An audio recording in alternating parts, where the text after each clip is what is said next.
Welcome students. तो बच्चा लोग, मैंने आपको पिछले लेक्चर में फिगर इट आउट के 4 क्वेश्चन करवा दिए थे, है ना।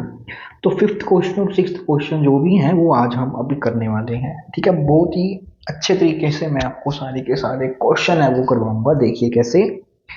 तो वो कह रहा है कि mark any 3 points on your paper. तो हम क्या करते हैं, पहले पेपर पे 3 पॉइंट्स मार्क कर लेते हैं। तो मान लीजिए हमने एक पॉइंट ए मार्क किया, एक ये वाला पॉइंट है हमने बी मार्क कर लिया, नेमिंग हम थोड़ी सी नज़दीक कर देते हैं इसके, और यहाँ पे एक सी पॉइंट हमने मार्क कर लिया। Label them as ABC. Draw all possible lines going through pair of these numbers. तो वो कह रहा है जितनी भी आप पॉसिबल लाइंस बना सकते हो, ठीक है, वो आपने बनानी है। तो चलिए हम बनाने की कोशिश करते हैं सबसे पहले। ठीक है, हम एक काम करते हैं, पहले हम लाइंस बना लें, मार्किंग हम इनकी फिर से कर लेंगे।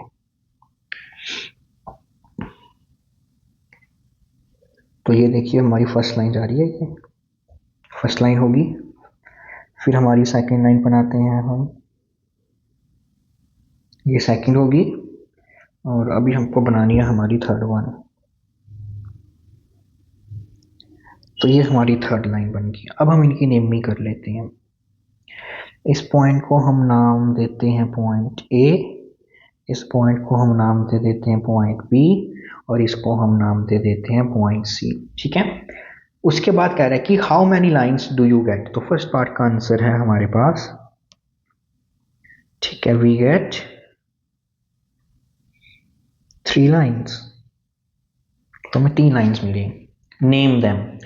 अब वो कह रहा है कि इनका नेम, अब उसने हमारे को बेसिकली लाइन्स बोला है ना, तो सिंपली लाइन सेगमेंट्स नहीं बोला उसने, तो इसलिए हमको लाइन्स बनानी पड़ेंगी। तो उसके लिए हमें एरोज लगाने पड़ेंगे कि आप इसको एक्सटेंड कर सकते हो।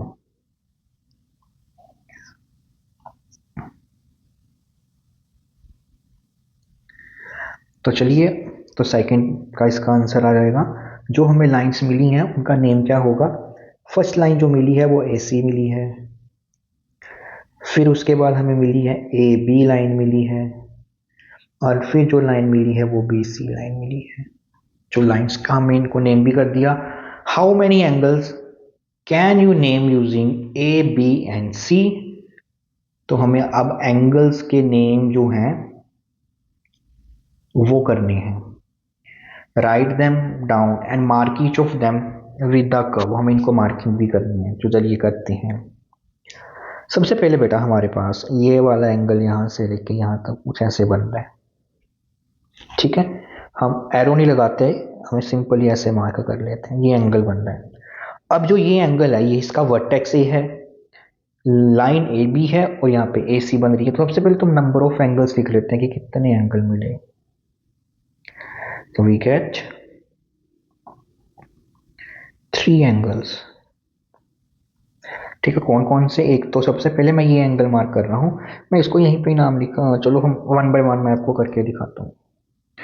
तो ये फर्स्ट वाला एंगल जो है इसका नाम आप लिख सकते हो angle first one, angle B A C, या आप लिख सकते हो एंगल सी ए बी, जो ये वाला एंगल बन रहा है हमारे पास। ठीक है। अब वैसे ही हमारे पास अगला जो एंगल बनेगा वो ये एंगल बनेगा। अब ये कौन कौन सी रेस से बन रहा है, एक तो ये रही आपकी, ये रही, और एक ये रही। तो दूसरे वाले का जो नाम हमारे पास आ जाएगा वो आ जाएगा एंगल ए बी सी, जहां पे वर्टेक्स है वो हमेशा सेंटर में, या फिर आप लिख सकते हो सी बी ए।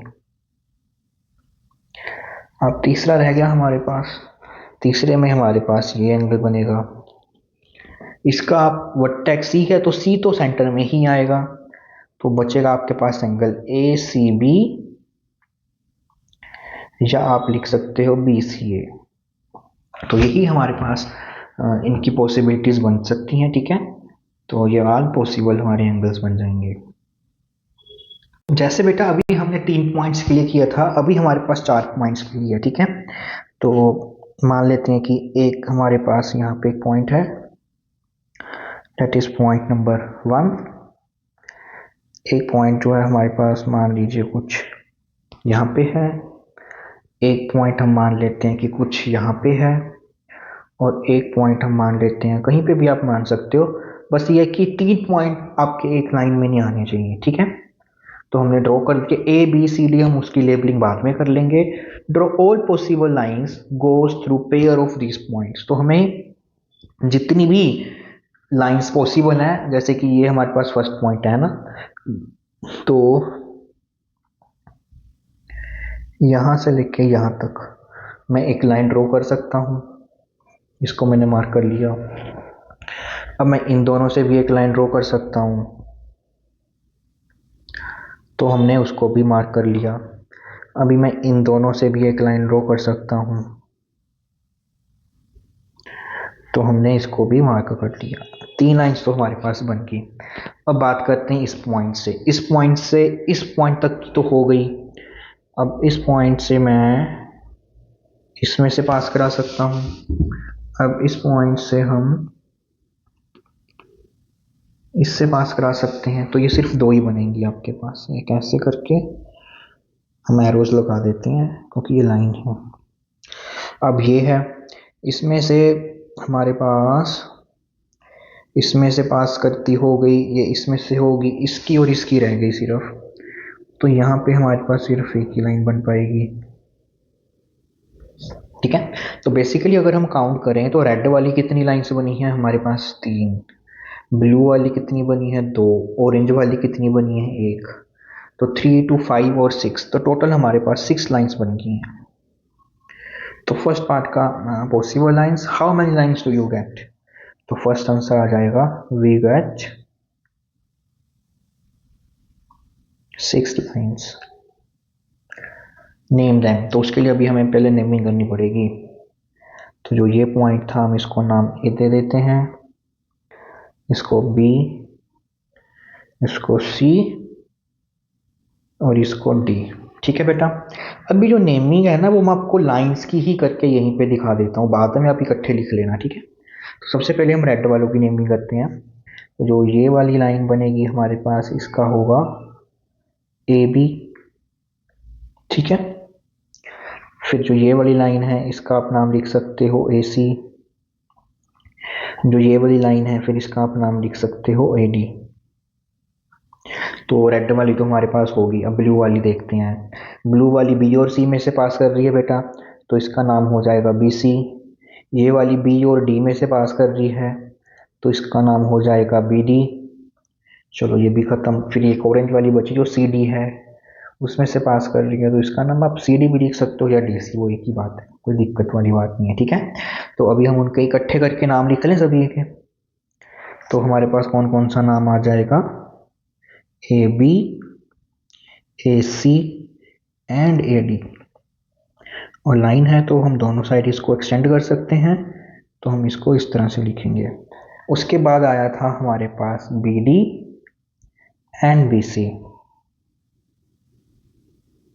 डन। फिर हमारे पास जो लाइन आई थी वो आई थी सी डी, तो हमने इनके नाम लिख लिए सभी के। अब बेटा आगे हमारे पास क्या कह रहा है कि हमको एंगल्स बताने हैं कि कितने बनेंगे। तो एंगल्स पे बताते हैं हम कि एंगल्स कितने बनने वाले हैं हमारे पास। तो एंगल्स को ध्यान से समझना है। तो देखिए, सबसे पहले इन दोनों के बीच में एक ये एंगल बन जाएगा, ठीक है। पहले मैं आपको ग्रीन वाले मार्क करके दिखा देता हूँ। एक इन दोनों के बीच में एक एंगल बनेगा हमारे पास। फिर ये देखिए, इन दोनों के बीच में भी एक ये एंगल बन सकता है। और फिर हमारे पास जो एक सबसे इम्पोर्टेंट वाला बनने वाला है वो है ये पूरा एंगल एक ये बन जाएगा आपका, ठीक है। तो 3 एंगल हमारे पास ए वर्टेक्स पे पूरे 3 एंगल बन रहे हैं। तो मैं इस पे वो सारे के 3 बना लेता हूँ।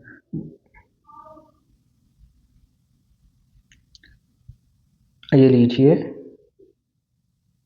बड़े वाला एंगल मैंने इसी कलर से बना दिया।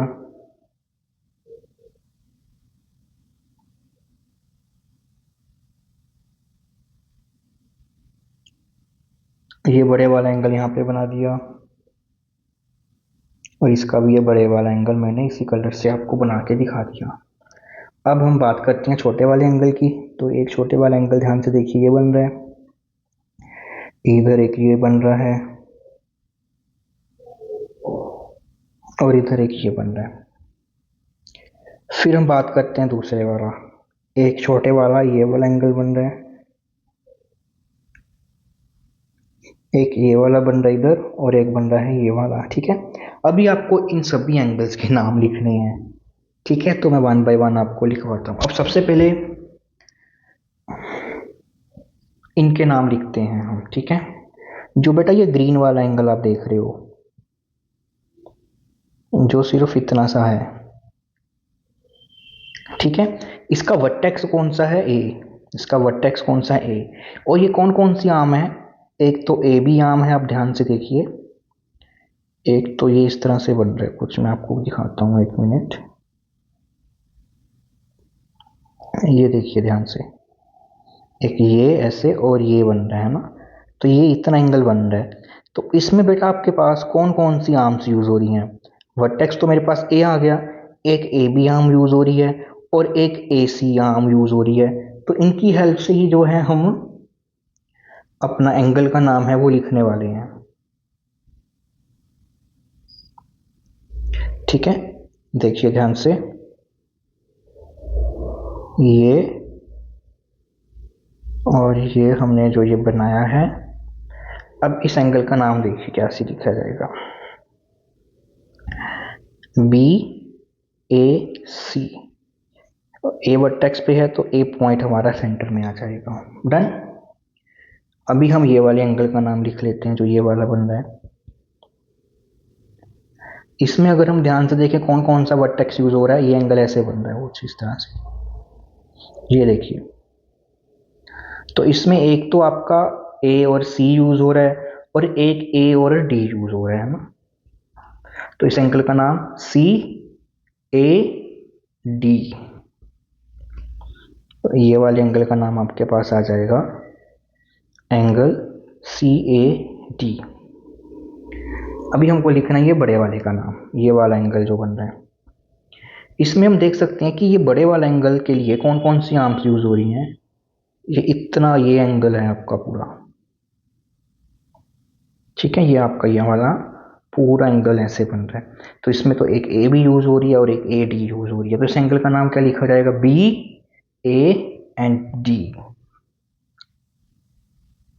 B A and D. ठीक है, तो इस तरह से बेटा आप अभी सभी एंगल्स का नाम खुद से लिख सकते हो। तो मैं जल्दी जल्दी से लिख देता हूं आपके लिए।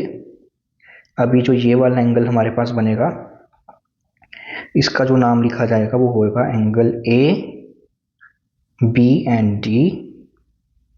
पहले मैं आपको सारे ग्रीन वाले नाम लिख के दिखा देता हूँ जल्दी से। फिर हमारे पास ये वाला एंगल आ जाएगा, इस एंगल का नाम हो जाएगा बी सी ए। ये सी पे बन रहा है तो सी आपका सेंटर में, ठीक है। उसके बाद ये वाला, यहाँ पे आपका डी है, तो ये बन रहा है आपका ए डी एंड बी, तो angle A D and B. अब जल्दी से हम सारे ऑरेंज वाले बना लेते हैं, ये वाला। तो इसकी आर्म्स कौन कौन सी हैं? एक तो डी बी है और एक तो सी बी है। तो इस वाले एंगल का नाम आप क्या लिख सकते हो? एंगल डी बी सी, या आप सी बी डी भी लिख सकते हो, एक ही बात है। फिर हमारे पास ये वाला एंगल, इसकी डी सी और ए सी आर्म बन रही है, तो इसका बन जाएगा एंगल डी सी ए। और फिर ये वाला एंगल का नाम आप लिख सकते हो बी डी सी, ठीक है। अब हमारे पास ये बड़े वाले एंगल बचे हैं, सिर्फ ये वाला पूरा है ना, इसका लिख दिया। ये आपका बन रहा है ए बी एंड सी पूरा, तो इसका एंगल का नाम हो जाएगा ए बी एंड सी। ये भी आपका ये पूरा बन रहा है जो है ना, ये पूरे वाले का नाम लिख रहा हूं मैं यहाँ पे, तो ये बन जाएगा आपका बी सी एंड डी। और यहाँ पे ये भी आपका एक पूरा एंगल बन रहा है, तो इसका नाम हो जाएगा A D and C, angle A D and C. ठीक है, तो इस तरह से आप सारे के सारे ना अपने नेमिंग जो है वो अच्छे से लिख सकते हो। तो होप सो बेटा आप सबको एंगल वाला टॉपिक क्लियर हुआ होगा। बाकी का पार्ट हम करेंगे अब अगले लेक्चर में।